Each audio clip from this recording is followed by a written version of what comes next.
No, my chat is dead. What the fuck? Okay, hang on. Okay, let me try to fix that.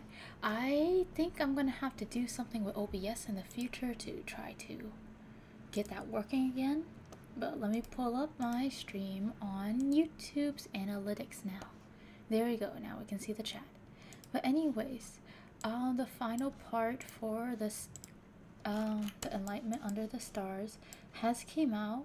So we are going to do that and try to finish the event tonight, if possible. This should be the last part. Yes. Wait, let me look at all this. Yeah, this should be the last part. Okay, so before we start, I'm just gonna go give a quick little who could have done it sort of like theorizing, right? And this is based off of the information up to chapter 4. That means any new information from chapter 5, I do not have that, right?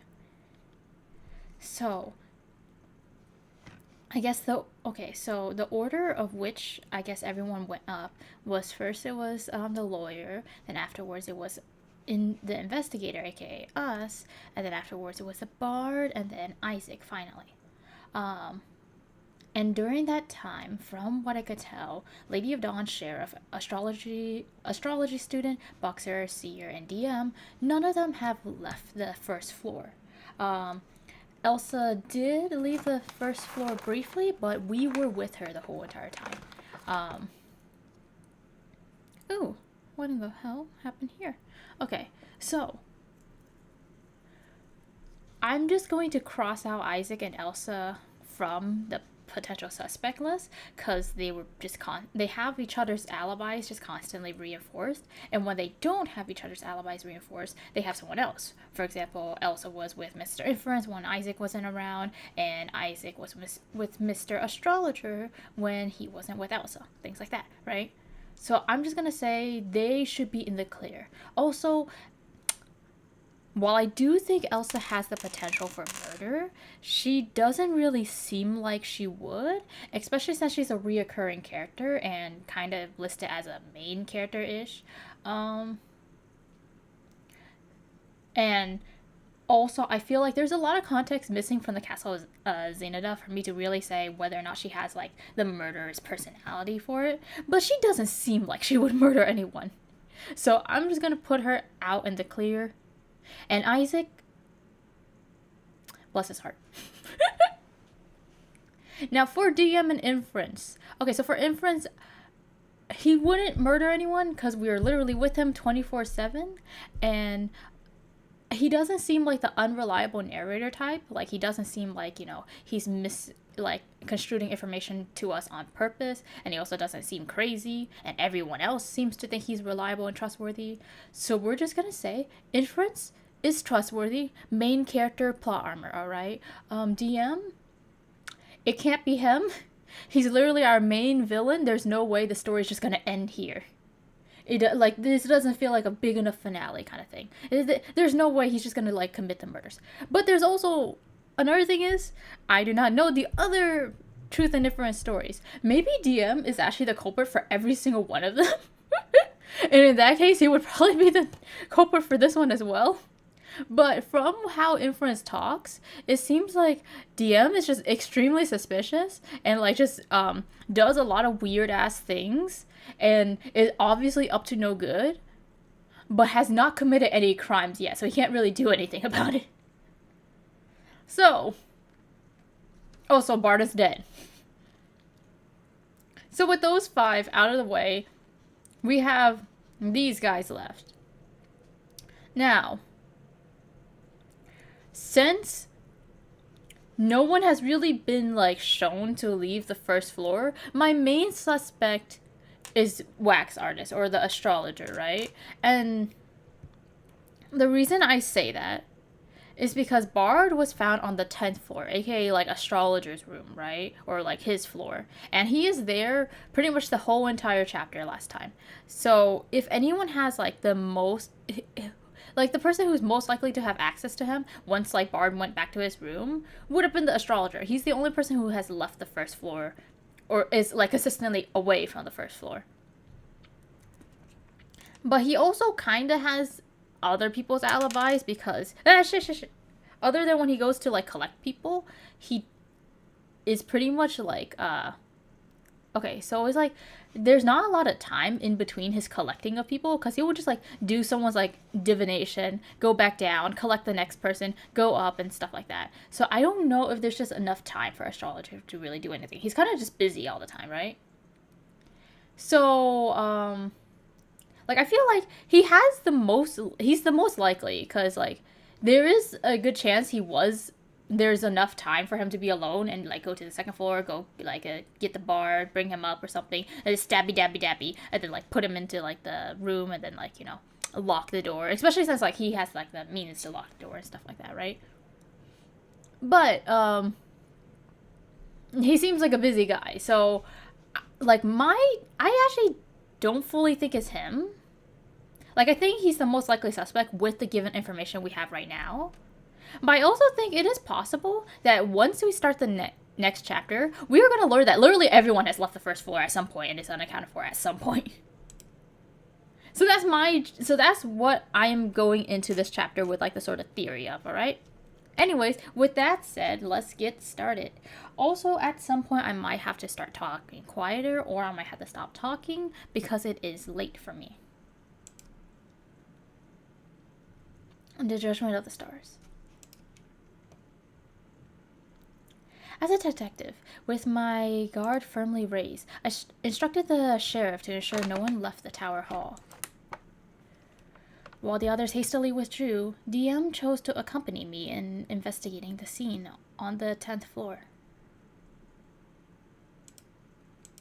After receiving the sheriff's approval, we begin the investigation together.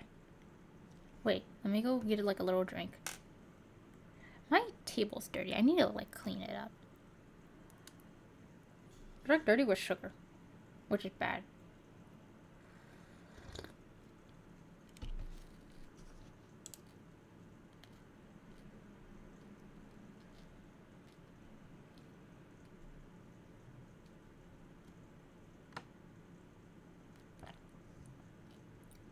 Damn, this is not looking good for Wax. His eyes are tinged with an unnatural purple hue, unmistakably signs of poisoning, similar to those observed in the Star Sacrificer case. However, the state of the body suggests death occurred no more than an hour ago. Wound, approximately 4 to 5 centimeters wide, lies on his chest, near the heart, likely the fatal injury.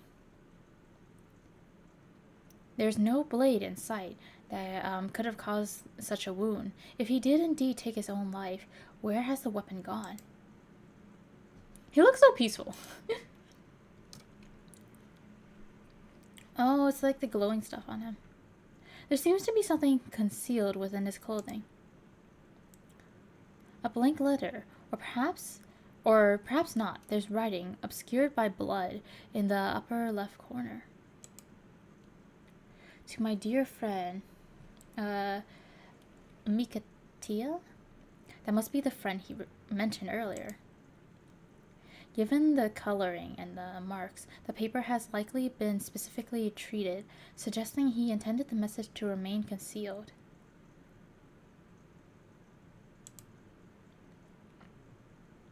Yet this paper reveals much, these distinct patterns, the unusual texture, and even this peculiar font. These are unmistakably signs of the Ulili lineage. Ulili. That's one of the 9 families tied to the serial murders. But how did you determine that Asif belonged to the Ulili?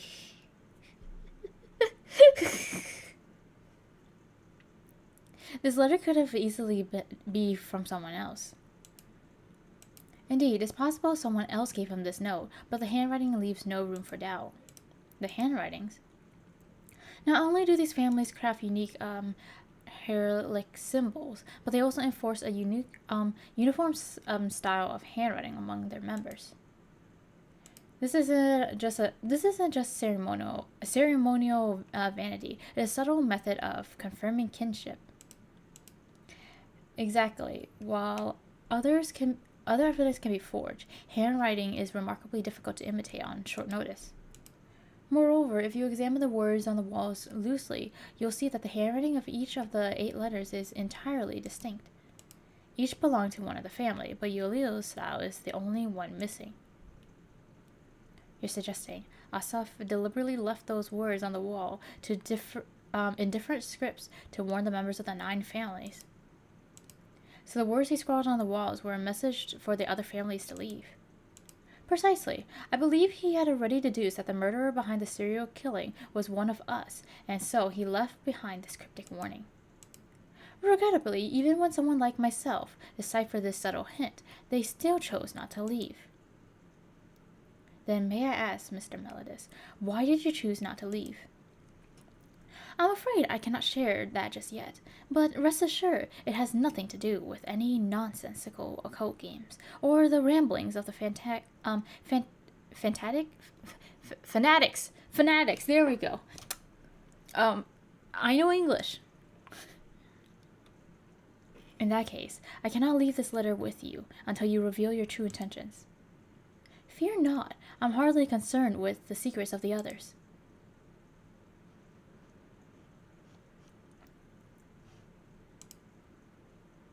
Is the windows broken? In the dim light, green fluorescent traces were clearly visible on the body's palm, confirming my previous theory.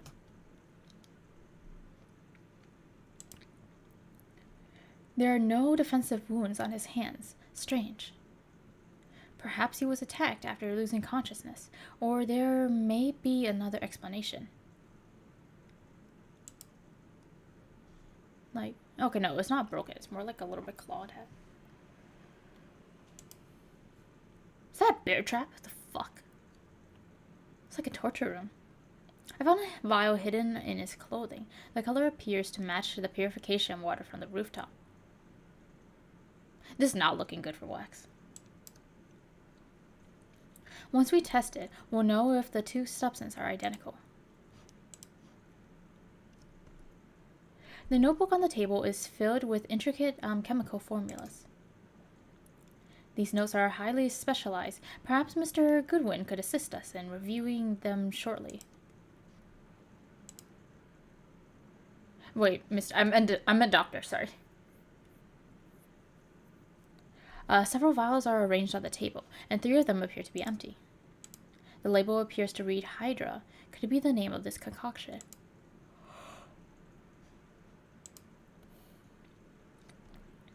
There seems to be some glowing green powder on the lock, likely left behind by the Lady of Dawn when she secretly investigated this place. After completing our investigation, DM and I made our way downstairs. According to the astrologer's examination, the vial found on the poet indeed contained purification water. This confirmed my theory he had stolen it during the blackout. However, since the water itself is non-toxic, the cause of both his and Isaac's poisoning remains a mystery. Dr. Goodwin, how is Mr. Goodwin faring now? He's regained consciousness, and his condition is stable. He seems in much better spirits. However, he was unwilling to return to his room, and showed discomfort in crowded places, so I suggested he take some fresh air on the rooftop. Hey, isn't that in our investigation area? Also, did someone just die there? Are you sure that's a good idea? Some fucking wife you are. You see, me personally, I would not send my just recovered husband of an attack to the fucking scene of the crime.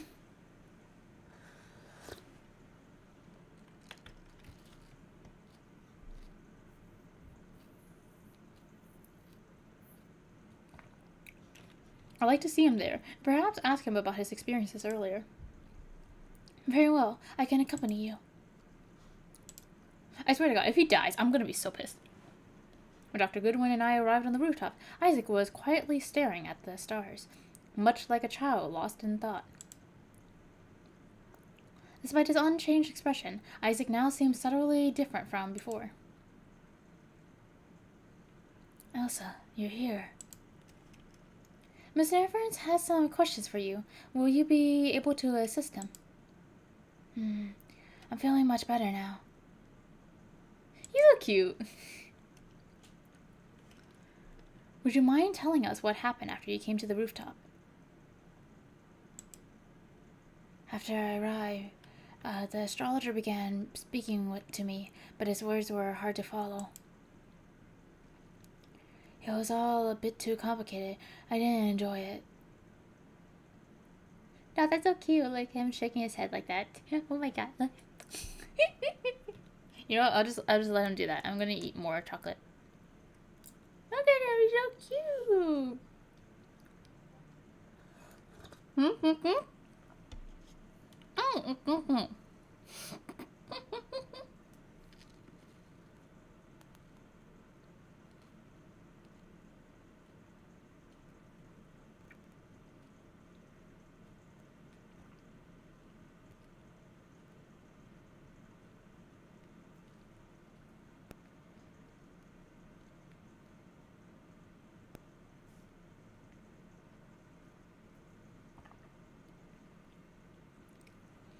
All right.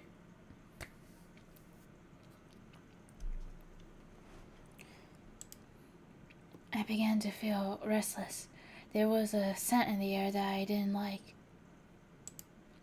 Probably the candles. I'm pretty sure, like, they actually mentioned, like, these are the exact same candles that, like, are in all the rooms. So Isaac, like, hates it.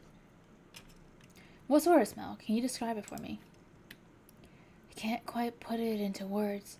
It was a little like the smell in the rooms, but not exactly the same. Okay. Would you call it a fragrance? Yes. It was fragrant, but with a sour, almost fishy ting to it. It was rather odd. Then I suddenly felt unwell, sleepy, and then there was this strange sound surrounding me. A sound? Yes, a steady tapping sound, very faint, but began to feel so awful that I couldn't hear it clearly after a while. I tried to turn to the astrologer for help, but somehow he seemed to fade away right before my eyes. I was in so much pain, I screamed. I thought I was going to collapse, but then you and Elsa appeared. If Isaac's account is accurate, his experience during the Enlightenment ritual mirrors my own almost perfectly. In fact, even the unease he described during the process closely resembled mine, though I did not experience any auditory hallucinations. I'm gonna move my wires a little bit, see if I can move my chair closer to the microphone, because I think when I use Isaac's voice, the way I use his voice is much more quiet and whispery. So I'm gonna try to get closer to the mic, so you guys can hear me much better. I love you. In fact, I read that already. While my pain was fleeting and hardly worth mentioning, Isaac's agony was so intense it nearly claimed his life.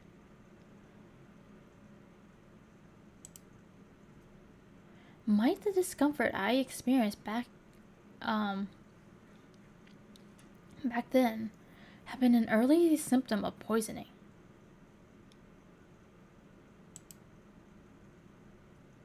My eyes drifted towards the divination table nearby, where the extinguished candlestick caught my attention. The left candle on the candlestick appears considerably shorter than it did during my own ritual. The candle shows no sign of breakage, suggesting it was consumed by normal burning. It seems this candle was used during the two most recent rituals, as a peculiar fragrance still lingers in the air. The tablecloth bears faint glowing traces, their color matching precisely that which stained the poet's hand. It seems he left those markings during the course of the ritual. I believe I have finally determined the cause of Isaac's poisoning.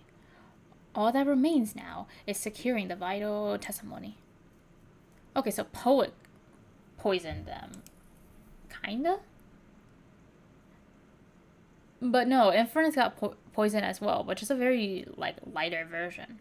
So, I don't think it's actually Poet's fault, because Poet should have came after Inference.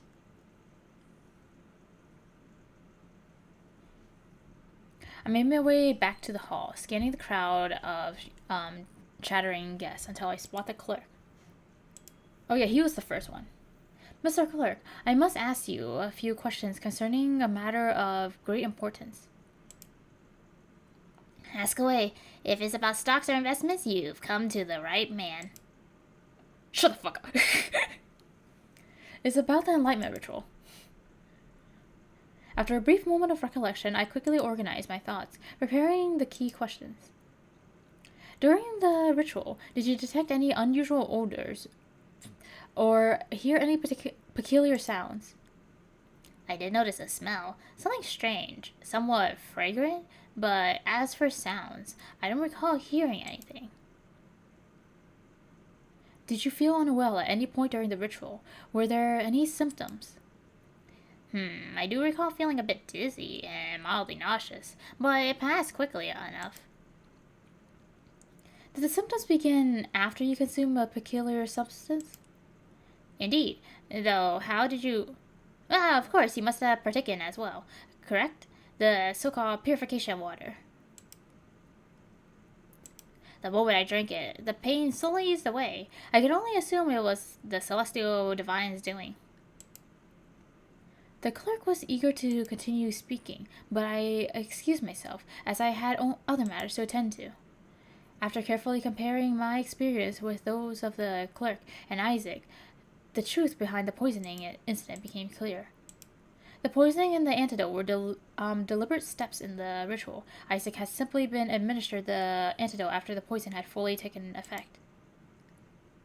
Now, one question remained. How was the poet's corpse transported from the rooftop to the sealed chamber on the 10th floor?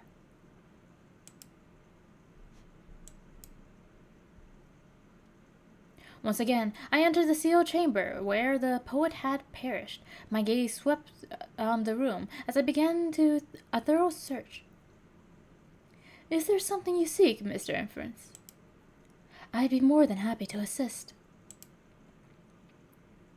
Lady of Dawn had at some point quietly followed me here, poised elegantly by the door. Her curious eyes were already scanning the room in silent contemplation. Since the poet's passing, uncertainty had turned to dread. No longer mere rumors, the curse now took root in their minds, and none dare linger here.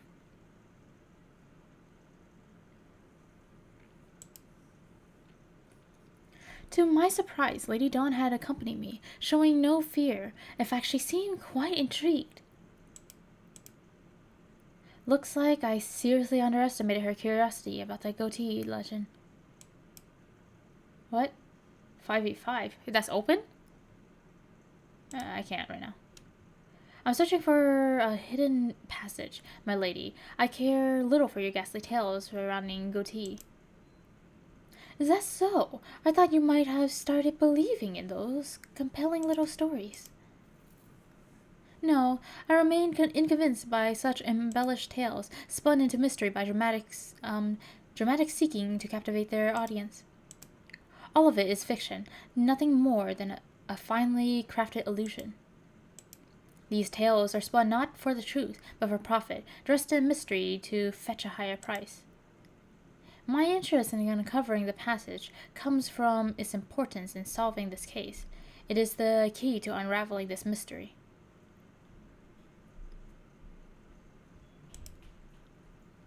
Beyond that, I have no interest in it whatsoever. You may not have the makings of a celebrated dramaticist, but you are undoubtedly a skilled detective. With a playful remark, Lady of Dawn joined me in the investigation of the chamber, thick with the presence of death. Could this cage be concealing an entrance to the hidden passage? This cage was likely once used as a tool for punishing prisoners, suspended from a secure, immovable beam. Moreover, it's far too large. I see no pulley or mechanism to move it. It is unlikely to conceal the passage we seek. This wooden board attached to the rope looks rather suspicious. If memory serves, in the night of the Black Storm, Gautier's secret passage was hidden beneath a board just like this. A subtle trace of wear at the edge of the board caught my eye. With hesitation, I grasped the rope and gave it a firm tug. A narrow passage, just wide enough for an adult to pass through, revealed itself before us. Drama indeed imitates life. We finally uncovered a crucial piece of the puzzle. Now the stage is yours, Mr. Inference. Aurora held her golden mask to her chest, like an actress gracefully taking her final bow. I memorized the ceiling approximate position to memory before swiftly heading to its corresponding location on the rooftop. Beneath the meteorite base, I could faintly see signs of wear. Shifting the stone aside, I uncovered a narrow passageway. As expected, its end lead directly to the sealed chamber on the 10th floor.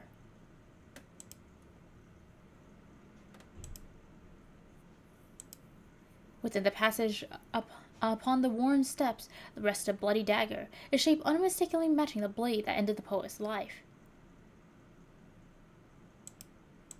At last, the final piece of this intricate puzzle falls into place. Now I must return and reveal the truth of this night. It's the fucking wax artist. There's literally no one else it could be. By the time I re-enter the tower hall, the night had grown late. Signs of fatigue were evident on the faces of the gathered guests. You're finally back, Mr. Inference. The sheriff has been asking for you. Mr. Inference, I've already contacted the county's authorities and informed them of the details of this case. Though they'll be sending officers soon to retrieve the poet's remains. As the first witness, you'll need to provide a statement. This is standard procedure in any police investigation, and I agreed without hesitation. There's no objection on my part. I shall assist the authorities as a witness. However, I must ask, have we not overlooked the most significant person in this matter, the murderer of Mr. Asaf? It has to be him. Like, literally, it has to be him.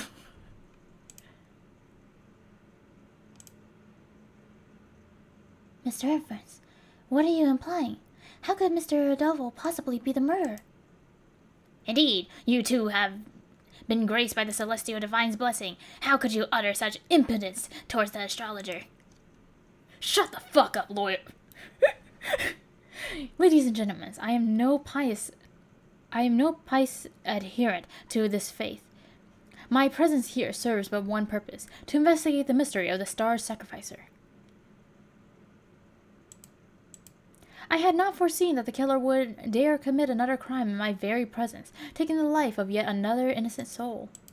But this time I regret to inform you that there shall be no escape.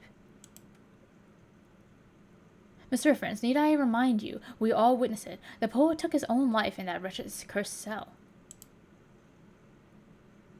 Have been graced by the celestial divine's blessing. He saw the stain of his own sins and willingly embraced his destined end. No, he did not commit suicide. His death was the result of your poison, and Mr. Goodwin was to be your next victim. Could it be? Are you truly suggesting that Mr. Doval was the one who poisoned Isaac? But I tested the substance at the scene just now. The purification water contained no poison. I too can attest to this. I partook of the very same water on the rooftop. Mr. Clerk, the purification water was not the source of the poison. It was hidden in something that escaped everyone's notice. The astrologer treated it as an ordinary item and placed it in everyone's room before the night began. Everyone? Then, Mr. Inference, do you truly claim that I have poisoned all present? If so, I must ask, what evidence do you possess? Okay, this one. The truth flickers before us. These candlesticks are the proof. The very air turned to poison under the soft glow of the candles you placed in each room, their flames quietly sealing our fate.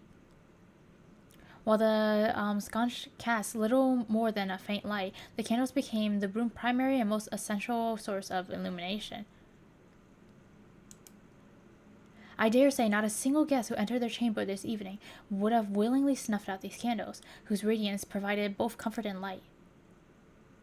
Moreover, these candles were deliberately crafted to release a fragrant scent, masking the musky staleness of the old rooms. Mr. Goodwin, surely you recall Dr. Goodwin, surely you recall Mr. Goodwin's remark about the odor in every room, one that unsettled him. Yes, my husband has always been sensitive to smells. After placing our belongings in our rooms, we stepped outside for some air. When we came to your room, he hesitated at the door, unwilling to enter because of the scent, so he remained outside. But I was exposed to the fragrance too. Why didn't the poison affect me? That's because the candles in our rooms were merely the top note of a far deadlier poison. Only after inhaling the scent up from the other candle on the rooftop did the two elements react within the body, forming a lethal toxin. Thus, like sacrificial lamb, we walked unknowingly to the altar, sealing our own faith with each breath. All that remained was the astrologer's judgment, for in his hand lay both salvation and damnation. Would he grant life, or would he take it?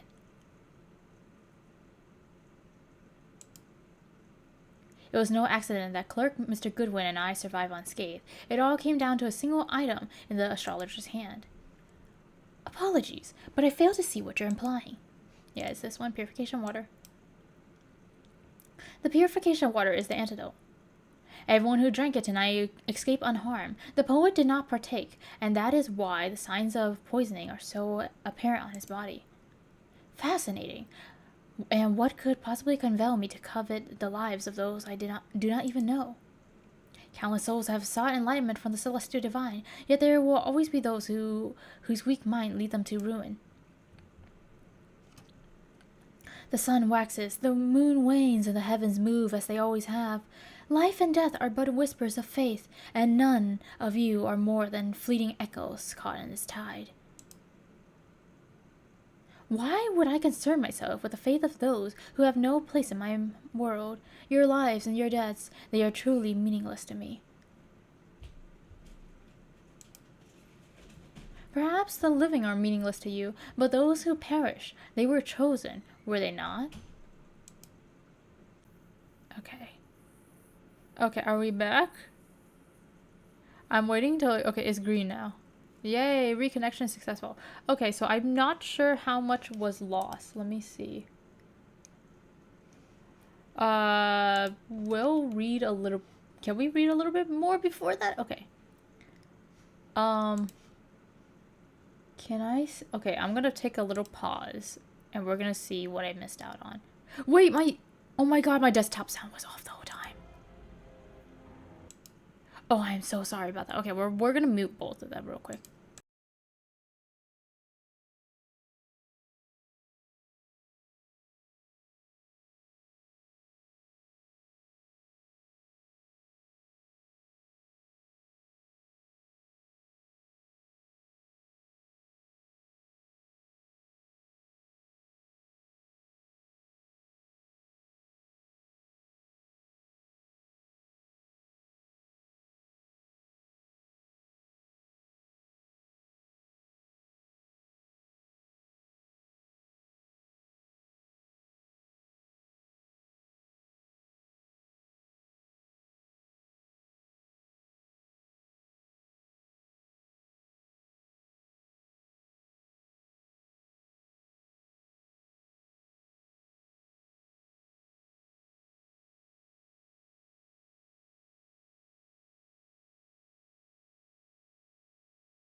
Checked back, and it completely skipped out on the last two dialogues, which...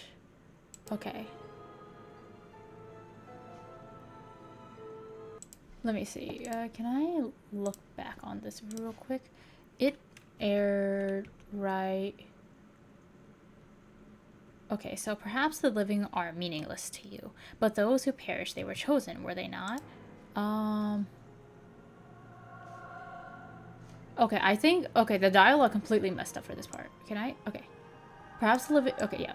Perhaps the living are meaningless to you, but those who perished were chosen, were they not? No, your victims were not random at all. They were carefully selected, each one belonging to a specific family. The poet happens to be a member of one such family. That's why he was the first you chose to eliminate tonight. Yeah, so DM would have died if he was chosen. Your theory is simply absurd. I'm double checking to make sure my thing isn't dead. I'm so fucking paranoid now. If my true intent was to... Also, I gotta make sure my sound is correct. Like, God. If my true intent was to kill members of these families, why would they willingly come here to partake in the Enlightenment ritual, essentially welcoming their own deaths? And tell me, aside from the men of notoriety like Mr. Melodus, how would I know who belongs to these families? If I didn't even know who they were, how could I possibly have a motive to kill them?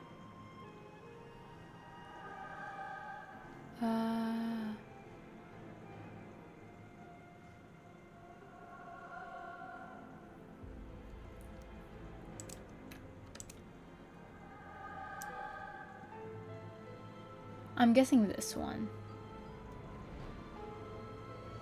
is between these two, but I don't think the ring is present. So before the ritual even began, you had already uncovered the poet's identity. There are no doubts in your mind.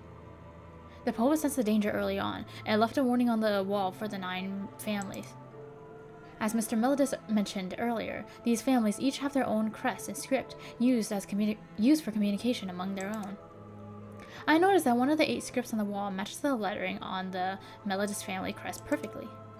Therefore, I deduced the remaining 7 script belonged to the other families, coded messages meant to alert them. And you too recognized the writing on the wall that the person who left it belonged to one of the 9 families, or at the very least was your enemy.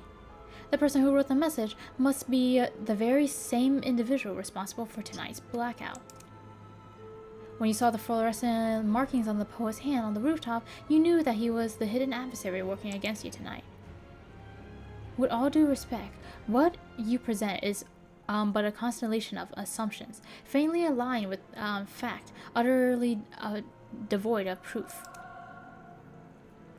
All present bore witness. When Asaf descended from the rooftop, he showed no signs of affliction. From all we know, the wound on his chest could have been self-inflicted. Without proof, how could you claim it was my doing?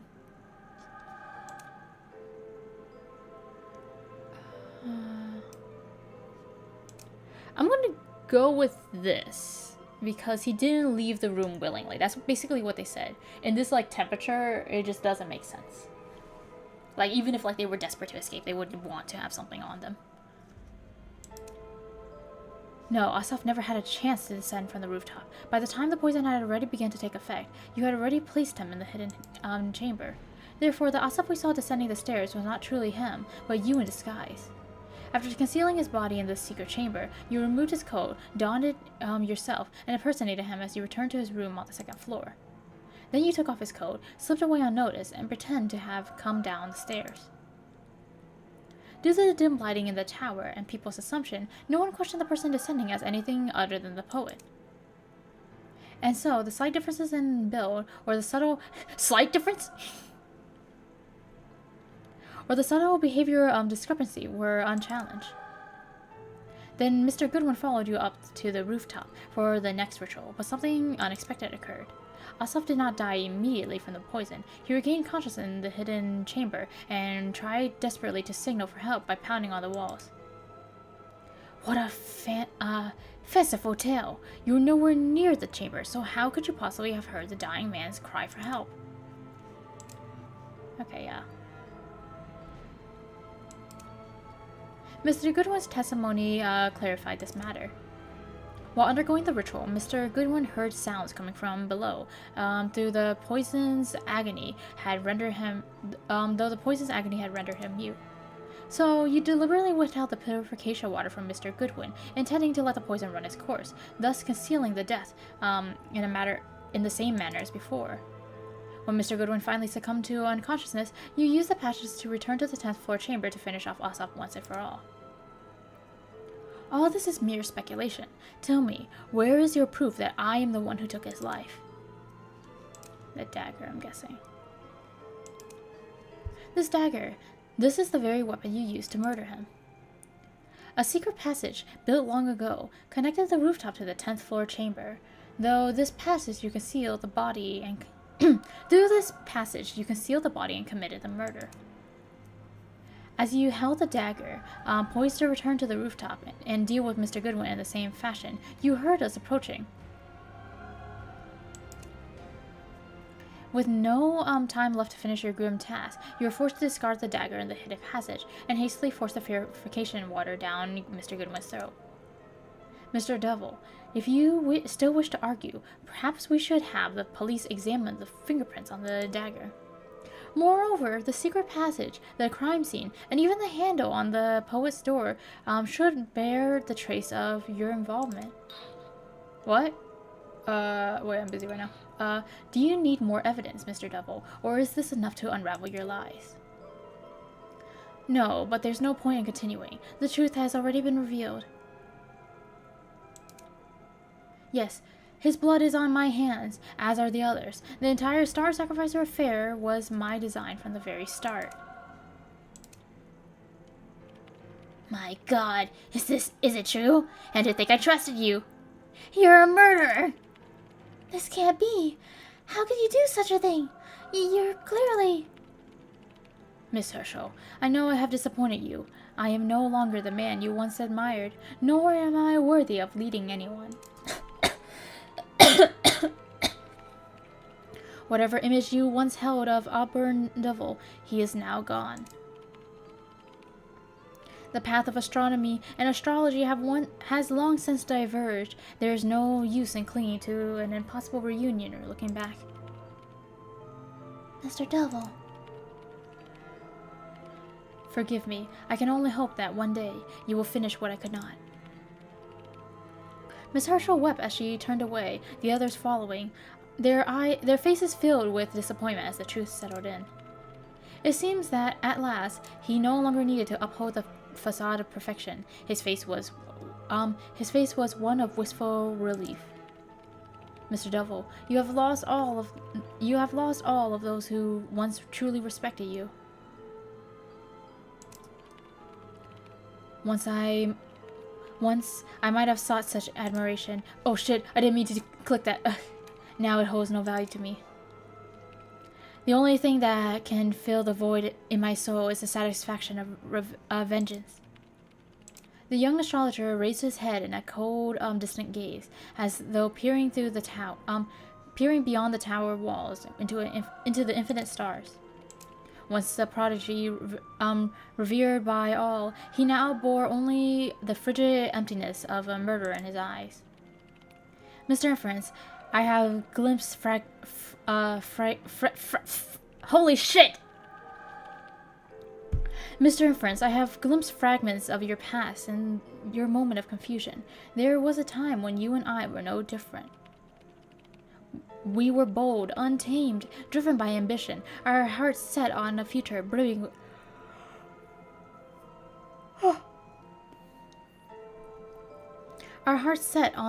a future brimming with limitless dreams. But fate shattered the one thing we held dear, and from that day forth, the world was never the same. You have yet to find your answer, and so you continue down your path in search of the truth. On the other hand, I have found mine. I cannot allow those who've stolen everything from me to draw another breath in this world. No one has ever heard these words of pain or despair from me before, Mr. Inference. No one except my closest friend. If you are to be my confessor, then I shall share the past I buried long ago. I come from a family of merchants. Ever since I was a child, I've been fascinated by the rules that govern all things in this world. A solitary genius. A term they use to express their high expectations for me, but also a justification for their dependence and distance. Only one person, whose name was never revealed, communicated with me through an endless stream of white letters, becoming my most trusted and intimate soulmate. Later, my parents passed away. My sister, who was fascinated by the mysteries of the world, found an old notebook while going through their possessions. Its pages revealed forgotten tales of our family's past. It also detailed a method for creating elixirs using a mysterious herb. Her innocent nature led her to search high and low for that mysterious plant.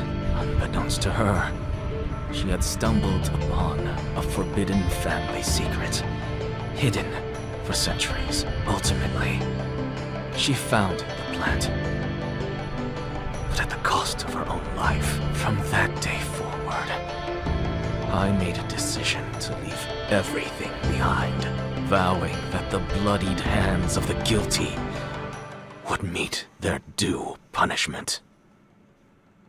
Okay, but how are they guilty exactly? Like, what the hell did Bar do?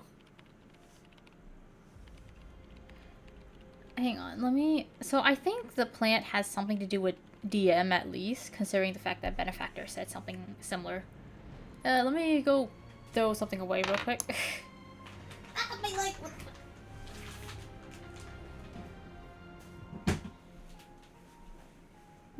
I sit on my chair in a really weird way, so I'm always like stabbing my foot on accident.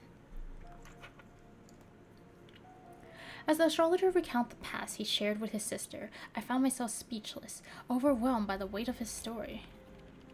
Once destined for greatness in the scientific world, he chose vengeance instead, sealing his own ruin. Then it hit me. He was the person the poet had written of, the one he called Amisatia, his only true friend. Mr. Devil, there is something you must see. I took out the letter found on the poet's body and handed it to Mr. Devil. As expected, the moment his eyes fell upon the salutations on the top of the letter, he immediately recognized the writer's identity. This is a letter from 367. How did it end up in your hands? Mr. Devil, this letter was taken from Asaf's lifeless body. I believe this was the true reason he came here, to deliver to you, with his own hands, the last letter he ever wrote to you. Devil's hands trembled as he clutched the fragile sheet of paper, shocked and agony eroding the last vestige of his composure. Asaf, he was my friend? No, that's impossible. He was a Uyelele. He lowered his gaze to the handwriting he knew so well. Overcome by helpless despair, his whole body shook. I killed him with my own hands. My one true friend. Unable to bear witnessing his cruel twist of fate any longer, I silently turned and left. Had Mr. Devil's eyes fallen upon these words sooner, could the stars have charted a gentler fate? But when the poet chose to seal this letter in blood, he must have known he would never leave this place alive. Yet, such cruel punishment is far worse than 1,000 deaths. When the flames of vengeance burned to their last ember, they do not spare the one who lit them, nor anything they held dear. Epilogue. After leaving that tower, I heard little of the astrologer's fate. Soon after, a package arrived, sealed with the mark of a jellyfish. Inside, there was a single vial of antidote. From what I gathered, the police took all evidence from the scene when closing the case, yet the vial-laden Hydra mysteriously disappeared. Auburn Double, the astrologer, was in prison, but his trial remained inexplicably delayed. The poison stood isolated, cut off from the outside world, and with time, the whispers of the starlit divination fade into obscurity. A few months later, the sheriff informed me that Double had mysteriously disappeared from his cell. Just as over a century ago, no one could explain how Goatee escaped in that chamber. So too was Double's disappearance shrouded in mystery. After all, in all the productions of The Night of the Black Storm, there was never any mention of secret passages or hidden ropes on the stage. And curiously, there is no mention of a Lady of Dawn. Oh, we get the letter. Okay.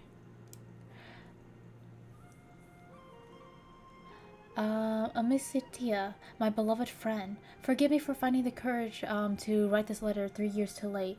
3 years ago, Anis's tragedy irrevocably altered the course of your life. It cast me into profound uncertainty, struggle, and suffering. When you told me that Anis's death was the result of a scheme devised by several powerful families skilled in poison, I was struck down with shock and unable to find peace. It left me unable to face the precious friendship you had extended me. For I am a member of one of the families you despise most, the Yuville family. I have never shared this with you, but my name is Asaf Yuville. After my parents passed away, I was raised by the Yuville family. Because the mutations of my scale, I have always faced ridicule and scorn, cautiously shielding my fragile pride and self-worth. When I met you, you introduced me to the wonders of astronomy, mathematics, and philosophy. You became my guide, my mentor, my only true friend. You opened the world of possibilities for me, and I will always be grateful for that. But when you faced the greatest hardship in your life and needed help the most, I failed to stand by you. I am sorry. I feared revealing the truth. I feared that you would no longer see me as your friend if you knew my true identity. But when you told me your thirst for revenge against the family, I finally understood. Your revenge was consuming you, and I did not want to see you lost in it. The only way I could help was to find Anis's killer and end this endless cycle.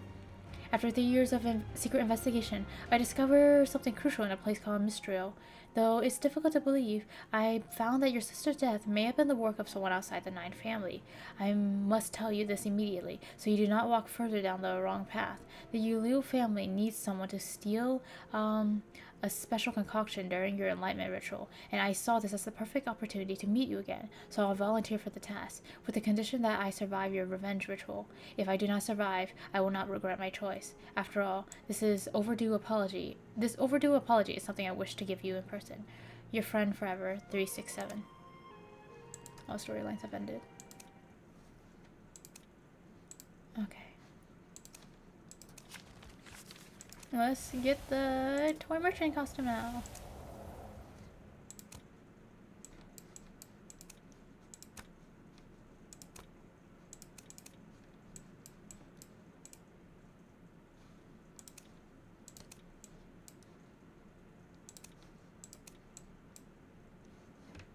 Okay, so there's actually one thing I would like to see if I can do.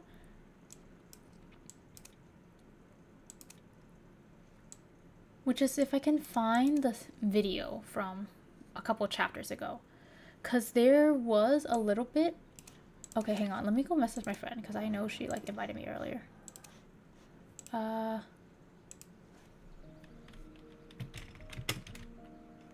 on.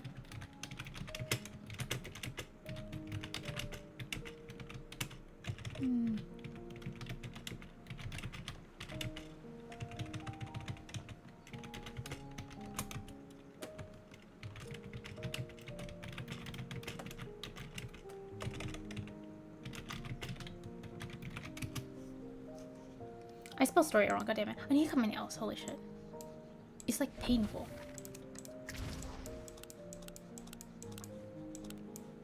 Where is it? Enlightenment under the stars. No, I didn't mean to do that.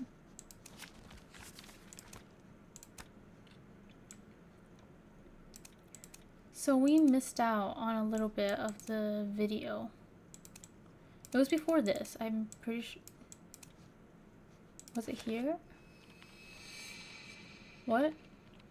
What is this? Alright, let's skip past this. Actually, you know what? It might be better off if I just like look for it myself. Alright, I'm gonna go to my YouTube and I'm gonna watch my thing myself. I'll find it, I'm pretty sure. I'm gonna have to mute my desktop again. God damn it, I never get any freedom. Okay. Let's go back to our previous live and let's see if we can find it.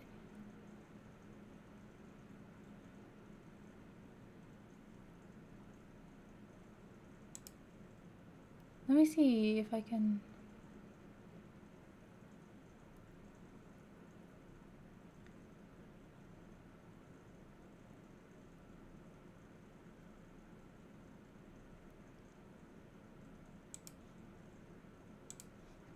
Okay, I see. It's around when... Okay. I'll unmute it now. It was around when... Okay, so before chapter 5, the Enlightenment ritual.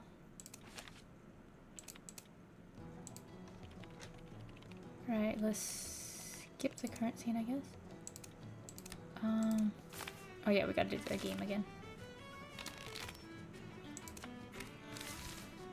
This one, this one, this one, this one.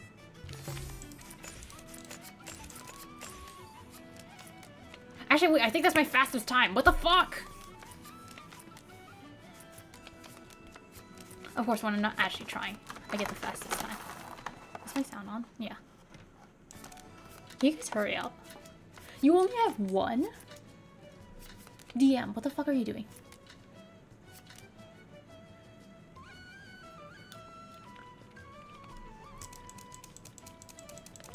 Let me see if we get the ritual playing.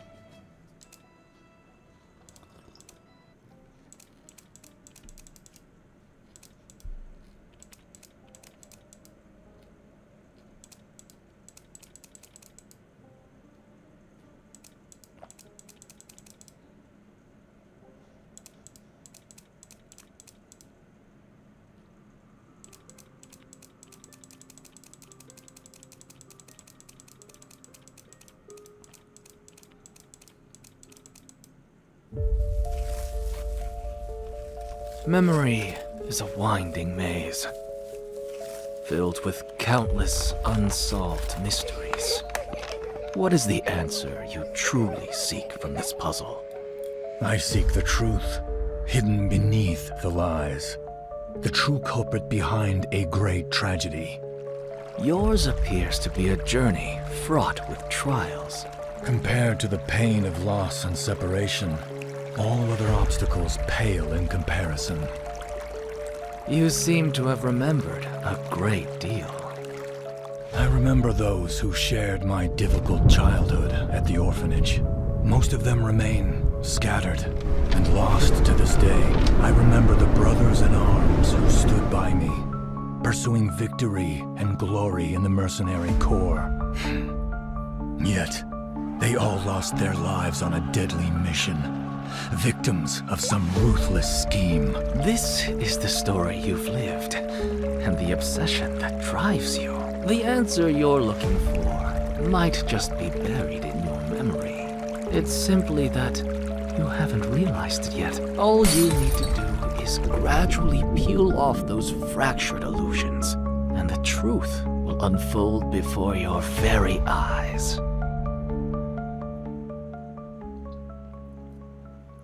Interesting how this one seems to, okay, we're gonna leave now. There we go. And that is the end of the event storyline. I like how that part actually gives a bit of a hint into the Truth and Inference overall story. But, like, I'm pretty sure nothing is new from that one. And it also gives a bit of, like, hint into, like, mercenary story in general. Because I didn't know, like, Inference was also a mercenary. But anyways, yeah, that's gonna be it for this storyline, and I hope you guys enjoy watching. Thank you guys for watching, and I'll see you guys next time. Goodbye!